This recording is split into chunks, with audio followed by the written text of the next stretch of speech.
Sarah Biasini, orpheline de Romy Schneider. Qui est la femme qui l'a élevée?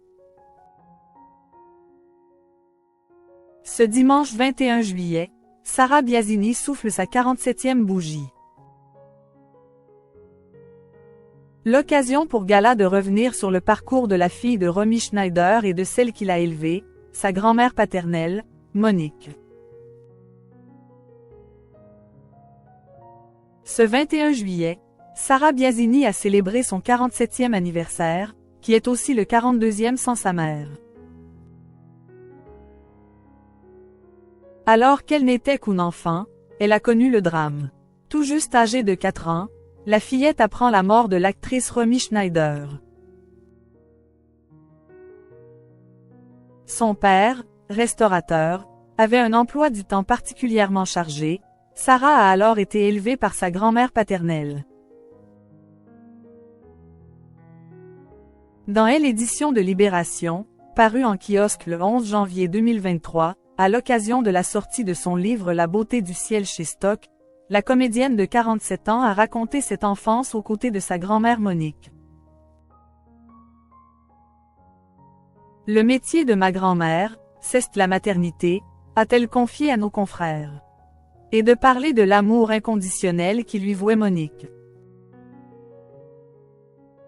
La mère de Romain Gary dans La promesse de l'aube, Cestelle, a expliqué celle qui a eu un déclic lorsque la tombe de sa mère a été profanée. Et d'ajouter. Elle me disait que je pourrais faire tout ce que je voudrais à partir du moment où je le déciderais. C'est ce qu'un parent doit dire à son enfant.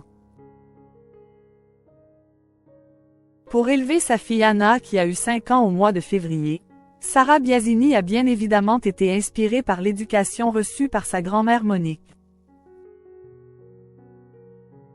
De fille de, la compagne de Gil Lefebvre est devenue maman de, et cela semble lui avoir fait un bien fou. Récemment, elle confiait à Paris Match ce qu'elle partageait avec la petite Anna et comment elle lui parlait de sa mamie, Romy Schneider. Je commence seulement un peu. Je lui montre des photos en lui disant « Voilà, c'est mamie, c'est la maman de maman », avait-elle indiqué.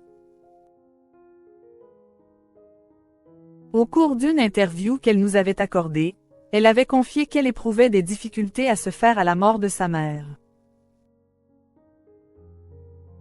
Elle avait alors affirmé « Je n'en veux pas aux gens qui me parlent d'elle, même si j'ai un peu de mal à partager leur peine. Mais chaque fois que j'entends son nom, j'entends sa mort. C'est cela, les survivants.